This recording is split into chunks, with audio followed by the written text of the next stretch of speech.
मी तुम्हाला थोडा भूतकाळाकडे नेतो आणि असं विचारतो की आपलं मूल स्पेशल आहे म्हणजे इतरांसारखं नाही.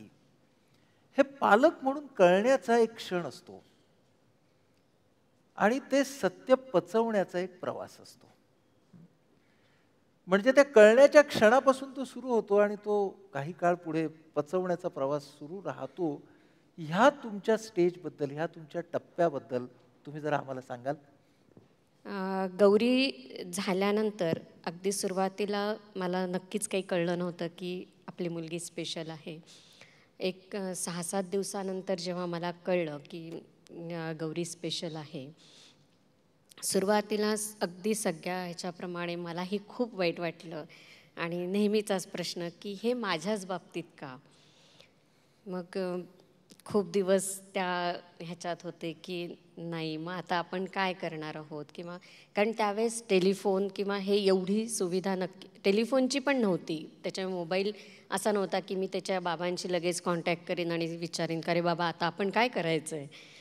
बरं, लग्न होऊन वर्षात झालं होतं, त्याच्यामुळे एवढा अजून काही सासरच्यांशी एवढा परिचय नव्हता की हे लोक असं मूल ॲक्सेप्ट करतील का आणि त्याच्याबरोबर मला ॲक्सेप्ट करतील का. पण गौरी खरंच खूप भाग्यवान आहे की तिला असे बाबा आणि असे नातेवाईक मिळाले की त्यांनी तिला खूप पटकन ॲक्सेप्ट केलं. आणि घरच्या कोणाहीकडे जाताना मला असं टेन्शन नसायचं की हे मला म्हणतील की तिला नको आणूस. म्हणजे खूप मुलांच्या बाबतीत होतं आणि तसं कधीच झालं नाही. हा एक बहुतेक असा असेल की ज्याच्यामुळे मी ठरवू शकले की नाही, ही जरी स्पेशल असली तरी आपण तिच्यात आता काहीतरी खूप पॉझिटिव्ह असं करायचं आहे की दाखवून देऊ की असं असलं तरी मी काय करू शकते. आणि त्याच्यात तिच्या बाबांचा मला पूर्ण पाठिंबा होता. म्हणजे आम्ही असं ठरवलं होतं की याच्यावर अभ्यास वगैरेही केला आणि मग ठरवलं होतं की या मुलांना एक शिक्षक जास्त चांगला शिकवू शकतो. म्हणजे व्हेरायटी शिक्षक नको असतात एक विषय शिकवायला, कारण ते कन्फ्यूज होतात. मग त्याच्यापेक्षा शिक्षकाची भूमिका मी घेते आणि तू आर्थिक जी काही आपल्याला लागते तिच्यासाठी जे लागणार आहे ते तू सांभाळ.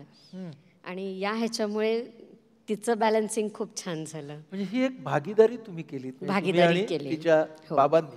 हो. तुम्ही तिच्यामधल्या क्षमता शोधायला सुरुवात केलीत का हो?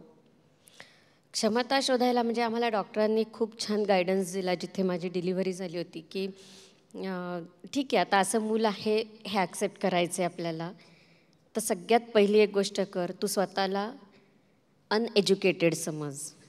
बरं.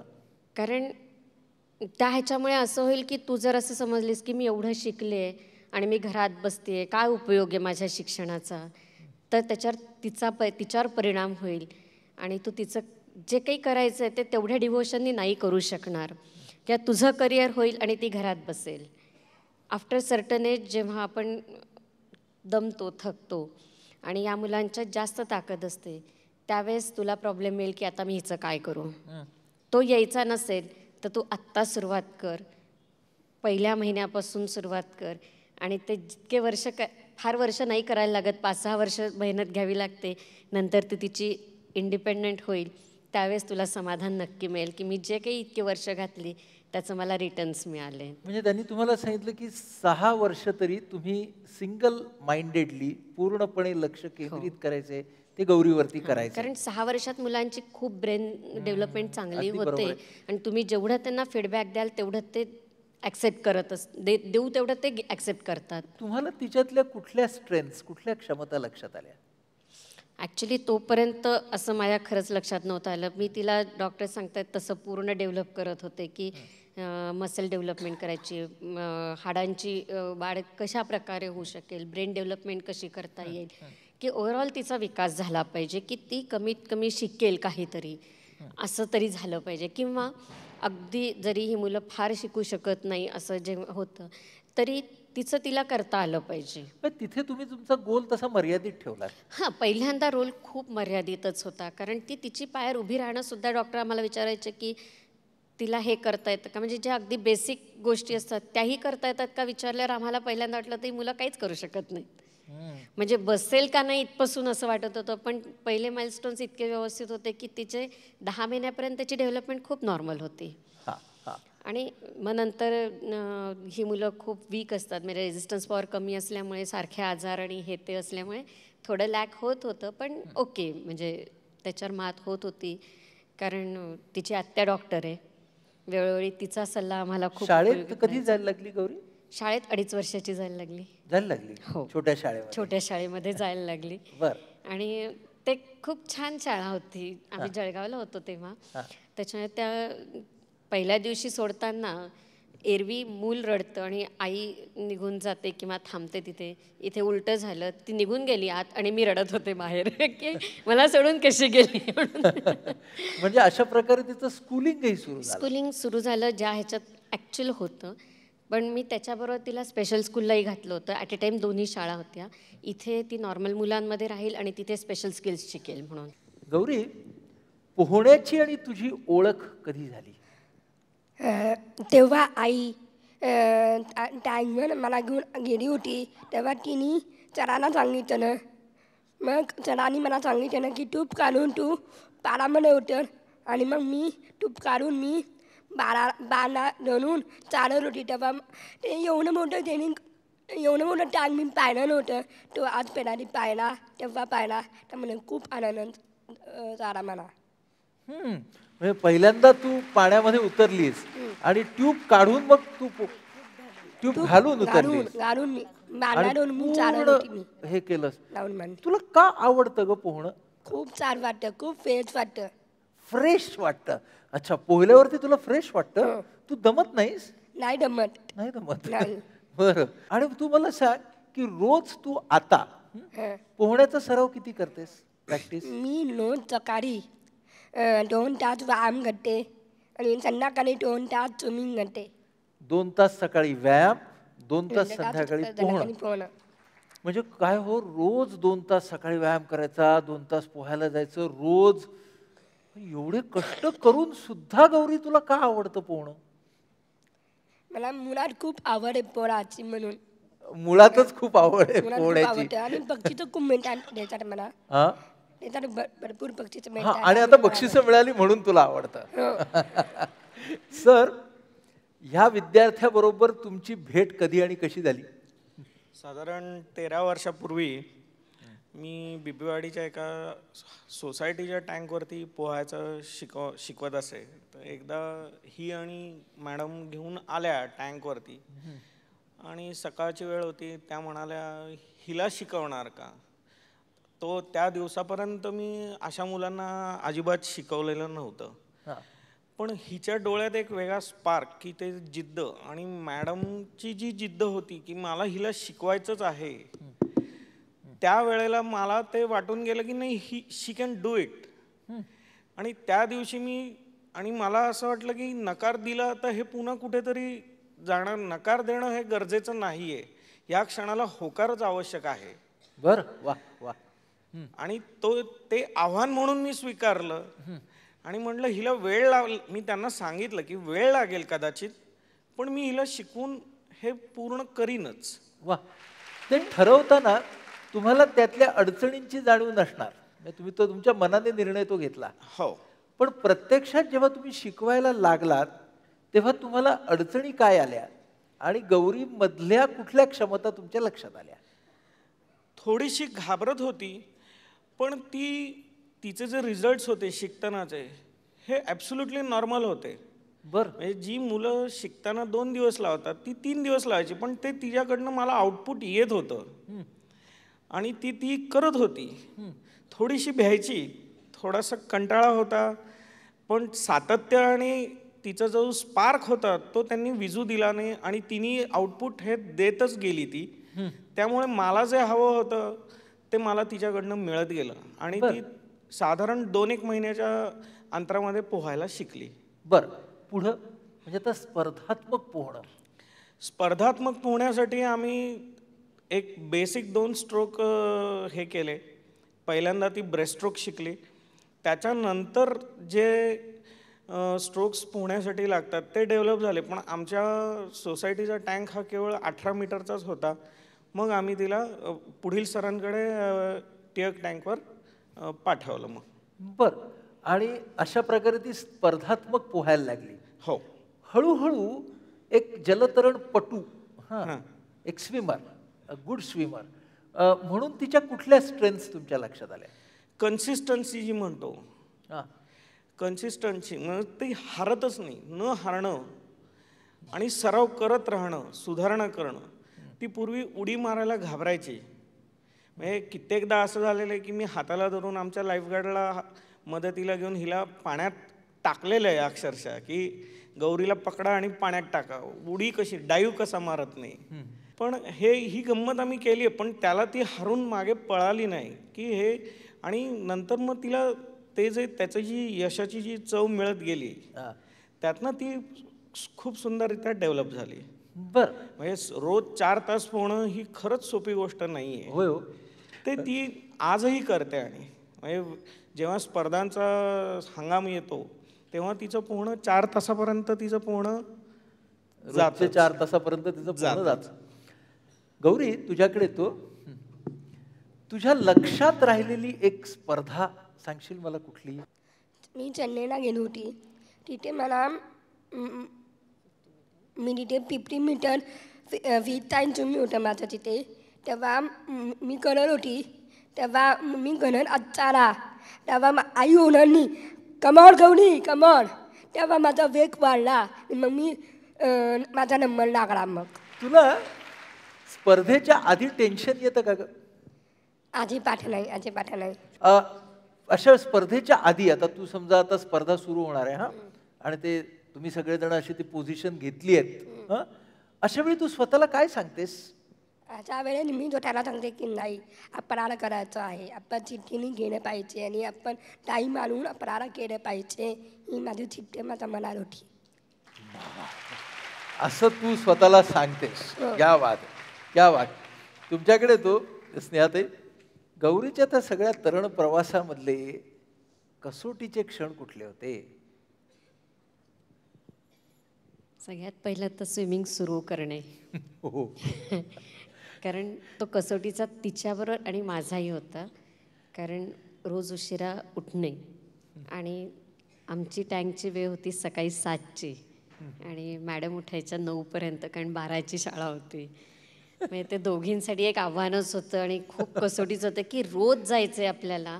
एखाद दिवसाचं असेल ठीक आहे, त्या दिवशी उठलो गेलो आलो असं सगळं, पण रोज तिला उठवायचं आणि रोज जायचंय आपण. म्हणजे ते सोनम सरांनी सांगितलं तरी तसं तुमचं घड्याळ मागे घ्यावं, 1 तास मागे केलं. हो. आणि तसंच केल्यामुळे तिचा हा प्रवास शक्य झाला. पहिली कसोटी. नंतर तसंच स्पेशल ऑलिम्पिकला जे कॅम्प्स असतात त्यांचे, तर आत्तापर्यंत तिच्या म्हणजे 2007ला ती ह्याला गेली, त्याच्या आधीपर्यंत प्रत्येक ठिकाणी मी तिच्याबरोबर जात होते. स्पेशल ऑलिम्पिकच्या कॅम्प्सना पेरेंट्स अलाउड नव्हते. बरं. म्हणजे तिला एकटं जायचं होतं. बरं. आणि आत्तापर्यंतच्या प्रवासात ती एकटी नातेवाईकांशिवाय कुठेही अशी गेली नव्हती. म्हणजे माझे आई वडील, तिचे काका काकू किंवा आत्या, अशा सिक्युअर्ड जगात ती होती. आणि आता ऑल द वे एकदम कॅम्पला गोव्याला जाणार ती, आणि काहीच माहिती नाही. गोव्याला एवढंच सांगितलं, काही गावमधलं असं काही सांगितलं नाही. म्हटलं बापरे, आता ही 10 दिवस तिथे एकटी राहणार, म्हणजे सगळ्यांबरोबर होती पण आमच्यापासून लांब एकटी, असं ती कसं मॅनेज करेल? कारण सकाळी उठल्यापासून तिला आई लागते, रात्री झोपेपर्यंत आई बाबा धाकटी बहीण ह्यांच्या इतकी ती अटॅच आहे की ती एकटी कशी राहील, हा खूप मोठा प्रश्न होता. म्हणजे तोही एक आमच्यासाठी खूप मोठा माझ्याहीसाठी कसोटीचा क्षण होता. बरं. आणि राहिली का तिकडे? खूप छान राहिली. म्हणजे पहिल्या दिवशी थोडंसं हे झालं होतं, पण नंतर बाबाशी फोनवर बोलली. बाबांनी तिला काय सांगितलं माहिती नाही, पण नंतरच्या ह्याच्यात ती खूप छान राहिली. सगळ्या स्पर्धांच्या मध्ये आणि तिची जी सगळी बक्षिसं खूप आहेत, ऑलिम्पिकपासून नॅशनल अवॉर्ड्स आहेत, पॅरा ऑलिम्पिकची अवॉर्ड्स आहेत. तुमच्या दृष्टीने सगळ्यात महत्त्वाचं अवॉर्ड कुठलं आहे? स्पेशल ऑलिम्पिक 2007 शांघायला ती गेली होती, ते तुमच्यासाठी सगळ्यात. मध्ये तिने एक लांब पल्ल्याचं सुद्धा एक स्विमिंग केलं ना, ते फार कठीण असतं. 19 किलोमीटर तिने भागीरथी नदीत, कलकत्त्याच्या पुढे मुर्शिदाबाद म्हणून गाव आहे, त्याच्यात तिथे खागरा घाट म्हणून एक हे आहे, तिथे आज गेली 71 वर्ष, म्हणजे हे 71 वर्ष होतं त्यांचं, ते ही कॉम्पिटिशन्स घेत आहेत. 19 किलोमीटर किलोमीटर पोहली. पोहली आणि ते 2 तास 55 मिनिटात तिने ते आणि पूर्ण केलं. मुंबईच्या जवळचं पण एक डिस्टन्स तिने पार केलं. मुंबईच्या इथे तिने नेव्ही वीकमध्ये खाडी पोहण्याचा एक हे असतो 6 किलोमीटर, तो तिने केलेला आहे. खाडीचे तिचं 6-7 इव्हेंट्स झालेले आहेत. बरं, कुठल्या कुठल्या खाड्यात? रत्नागिरी, मालवण, मुंबई. मला वाटतं सरांकडे थोडासा जातो. सर, आम्ही सहसा असं पाहतो की लॉंग डिस्टन्स स्विमर्स हे शॉर्ट डिस्टन्स करत नाहीत, शॉर्ट डिस्टन्स स्विमर्स हे लॉंग डिस्टन्स करत नाहीत, असं थोडंसं आम्ही पाहतो. ही दोन्ही कसं करू शकते? रोज स्विमिंग करणं आणि प्रॅक्टिस करणं हे तिचा जो एक जीवनाचा अविभाज्य अंग झालेला आहे. तर त्याच्यामध्ये आता ज्या स्पर्धा जेवढ्या काही अवेलेबल होत्या, शक्य होत्या, त्या तिच्या सगळ्याच कधीच अचीव करून झालेल्या आहेत. म्हणजे हातचा मळ होणे हा जो भाग म्हणतो आपण, ह्या स्पर्धा झालेल्या आहेत. आणि मग नवीन आव्हान आपल्याला एक एक खुणावायला लागतं. What next? भविष्यामध्ये एक स्विमर म्हणून तिच्याकडून तुमच्या काय अपेक्षा? तिने जे आतापर्यंत विविध प्रशिक्षकांकडून जे मिळवलेलं आहे, कन्सिस्टन्सी, स्ट्रोकमधलं फाईननेस, तो तिने आता पुढे द्यावा. हो, तिची कोचिंगची इच्छा आहे. अरे वा, क्या बात आहे. म्हणजे तुम्ही तिच्याकडे कोच म्हणून आता पाहायला लागलेला आहात. गौरी, तुझ्याकडे येतो. हा जो येलो नावाचा चित्रपट तुझ्या प्रवासावरती काढायचा ठरला, तेव्हा तुला काय वाटलं ग?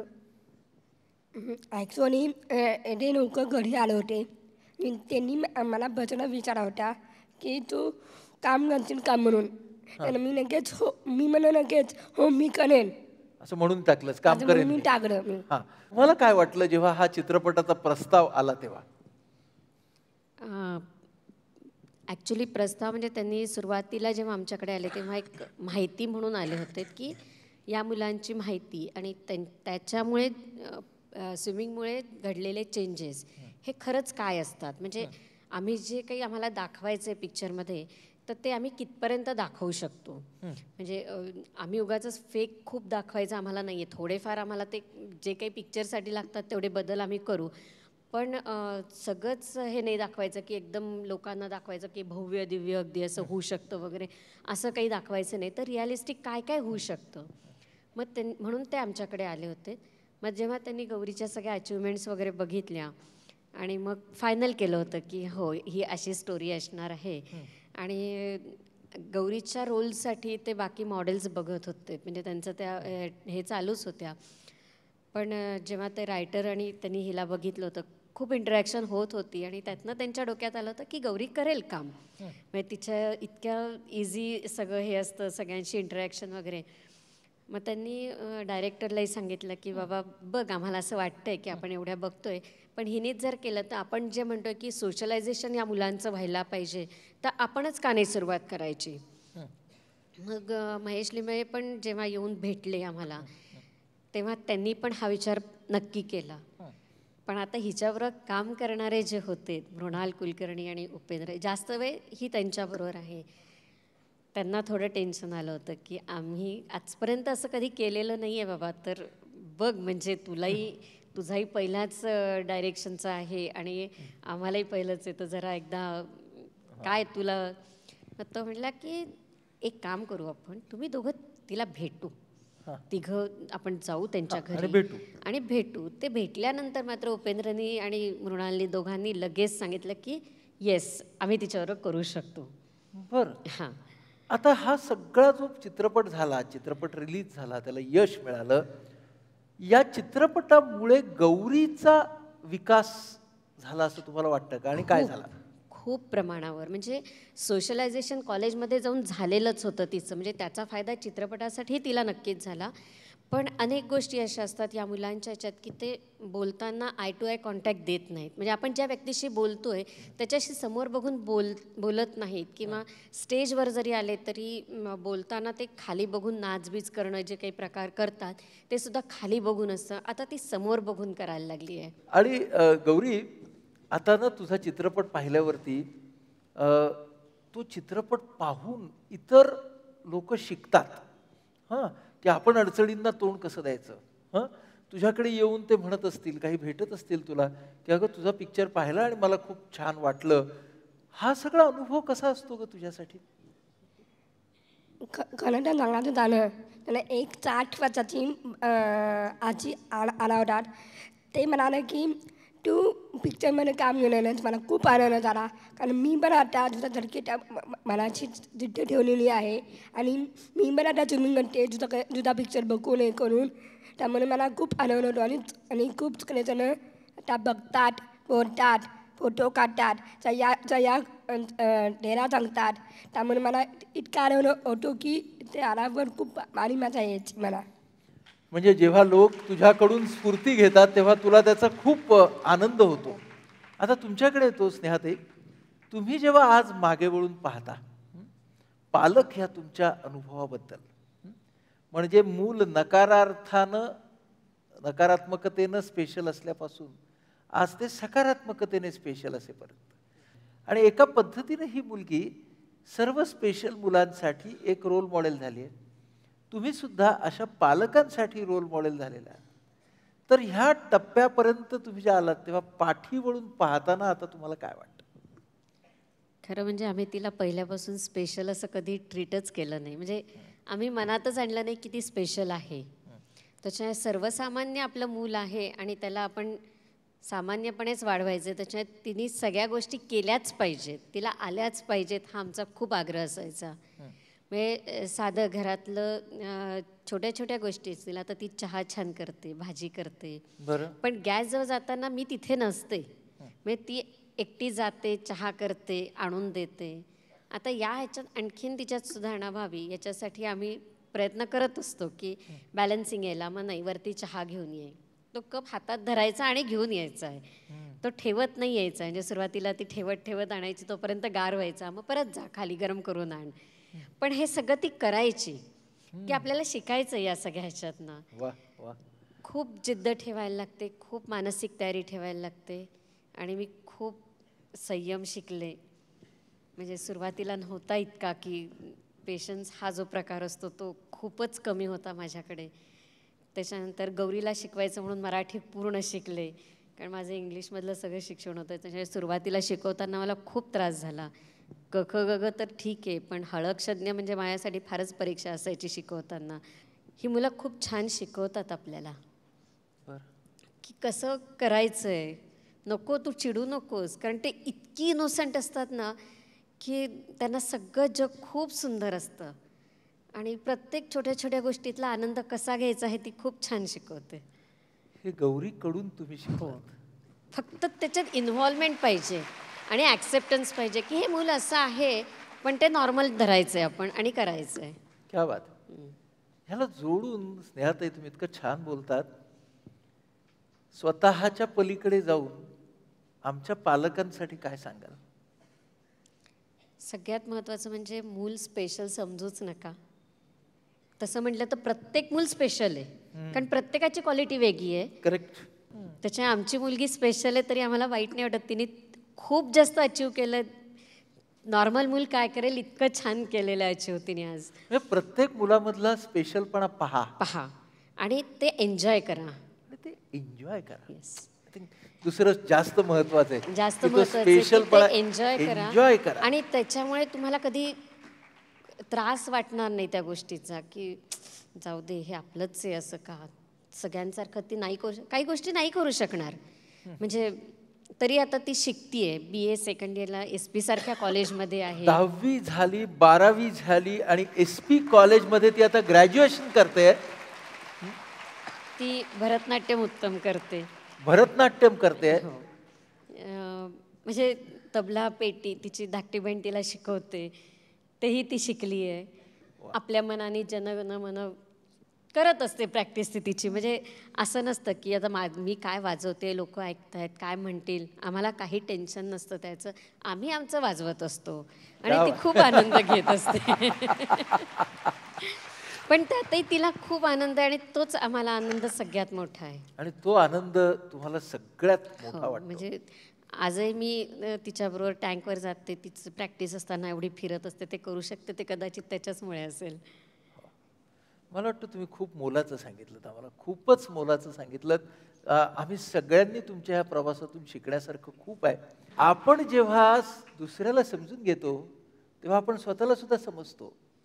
आणि जीवन जगण्याची कला फक्त बुद्धिमान माणसांपुरतीच मर्यादित असते, सो कॉल्ड बुद्धिमान माणसांच्या पुरती. हे समीकरणच मला वाटतं गौरीने हे चुकीचं ठरवलेलं आहे. जीवन जगण्याची कला जर आपल्याला शिकायची असेल तर बुद्धीच्या, क्षमतांच्या नेहमीच्या चौकटीपासून, नेहमीच्या समीकरणांपासून स्वतःची मुक्ती करा. गौरी बघा किती सहजतेने तिच्या स्वतःमध्ये सगळ्यांना सामावून घेते. आपल्यामध्ये सगळ्यांना सामावून घेण्याचं हे निरागस साधेपण आपल्याला जर मिळालं तर आपला स्व किती मोठा होईल बरं.